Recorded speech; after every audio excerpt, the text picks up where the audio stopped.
किसी को घर मिला हिस्से में या कोई दुकान आई। किसी को घर मिला हिस्से में या कोई दुकान आई। मैं घर में सबसे छोटा था, मेरे हिस्से में माँ आई।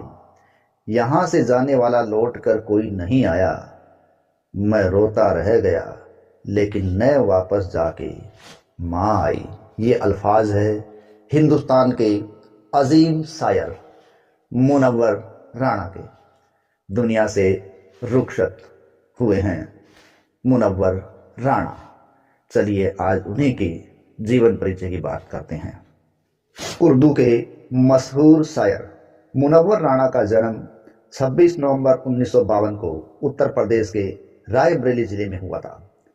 उनका मूल नाम सैयद मुनव्वर अली था, लेकिन साहित्य जगत में वह मुनव्वर राणा के नाम से ही जाने और पहचाने गए, मशहूर हुए। देश विभाजन के समय उनके रिश्तेदार कई पाकिस्तान गए थे, लेकिन उनके पिता भारत में रुके थे। मुनव्वर राणा का शुरुआती जीवन कोलकाता में बीता था। कोलकाता में बीकॉम की पढ़ाई करने के साथ साथ ही उनका साहित्य के क्षेत्र में भी पदार्पण हो गया था। उनके जीवन पर अब्बास अली खान बेखुद और वासी आसी का बहुत ही गहरा प्रभाव पड़ा था।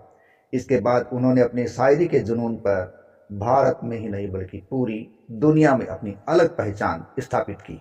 मुनव्वर राणा मुख्य रूप से हिंदी और अवधी शब्दों का इस्तेमाल अपनी रचना में किया करते थे। उनकी ज़्यादातर शायरियों में प्रेम का केंद्र बिंदु माँ होता था। दुनिया में देखिए अनेक साहित्यकारों ने माँ पर लेखनी चलाई है, लेकिन मुनव्वर राणा ने माँ पर जो लिखा वो पूरी दुनिया में अमिट छाप छोड़ गया। मुनव्वर राणा की माँ नज़्म उर्दू अदब में अपना एक विशेष स्थान रखती है और पूरी दुनिया में वो इसके लिए जाने गए। उनकी रचनाओं में कहो जिल्ले इलाही से, सुखन सराय, बगैर नक्शे का मकान, कहो जिल्ले इलाही से, मान, सफ़ेद जंगली कबूतर, जंगली फूल, चेहरे याद रहते हैं, सहदाबा, ये उनकी कुछ प्रमुख रचनाएं हैं जो काफ़ी मशहूर हुई हैं। उर्दू साहित्य में अपना विशेष योगदान देने के लिए उन्हें शहीद शोध संस्थान उत्तर प्रदेश की तरफ से माटी रत्न सम्मान से नवाजा गया। और वहीं मुनव्वर राणा की मशहूर रचना हुई है सहदाबा। उनको साहित्य अकादमी पुरस्कार से सम्मानित भी किया गया।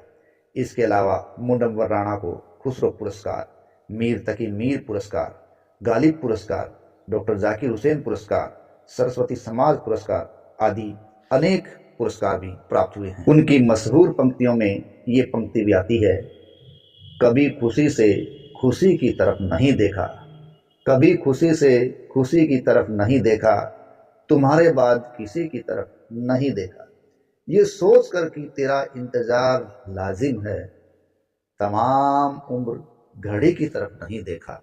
इसके अलावा माँ पर एक जगह वो और लिखते हैं, मुख्तसर होते हुए भी जिंदगी बढ़ जाएगी, मुख्तसर होते हुए भी जिंदगी बढ़ जाएगी, माँ की आंखें चूम लीजिए रोशनी बढ़ जाएगी। उर्दू अदब को अपनी खास रचनाओं के माध्यम से रोशन करने वाले मुनव्वर राणा अपने खास अंदाज में उसे बयान करने के लिए भी पूरी दुनिया में जाने जाते हैं।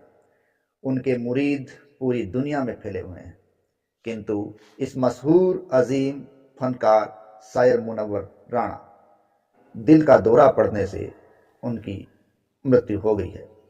14 जनवरी 2024 को इस शख्स ने इस दुनिया से रुखसती ली है और साहित्य जगत एक अपूर्णीय क्षति के रूप में देख रहा है, लेकिन साहित्य जगत में वो हमेशा याद किए जाते रहेंगे। इस अजीम मुनव्वर राणा शायर का जीवन भी बड़ा उठापटक वाला रहा है। इनका शुरुआती जीवन जो कोलकाता में बीता था, उस समय कहते हैं वो नक्सलवाद की ओर आकर्षित होने लगे थे, जिनके चलते कई नक्सलवादियों से इन्होंने मिलना जुलना शुरू कर दिया और कई नक्सलवादी इनके दोस्त भी बन गए थे। लेकिन कहते हैं कि जब इनके पिता को इनके नक्सली संबंध के बारे में पता चला तो उन्होंने मुनव्वर राणा को घर से निकाल दिया और अगले 2 सालों तक मुनव्वर राणा बिना किसी उद्देश्य के यहाँ वहाँ भटकते रह गए। आखिर में उन्होंने कहा कि मैंने उन 2 वर्षों में बहुत कुछ सीखा, जिसमें उन्होंने मानव मूल्यों और जीवन के अर्थ को समझा था।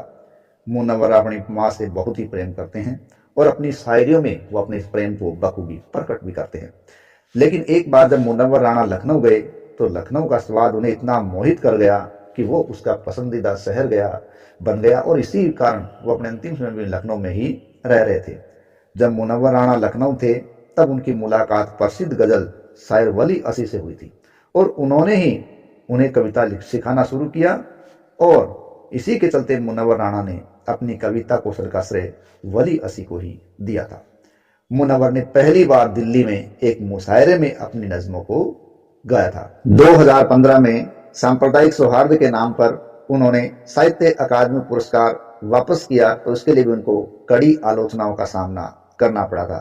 तो ये जीवन चक्र था मशहूर शायर मुनव्वर राणा का, जिन्होंने इस फानी दुनिया से रुखसती ली है।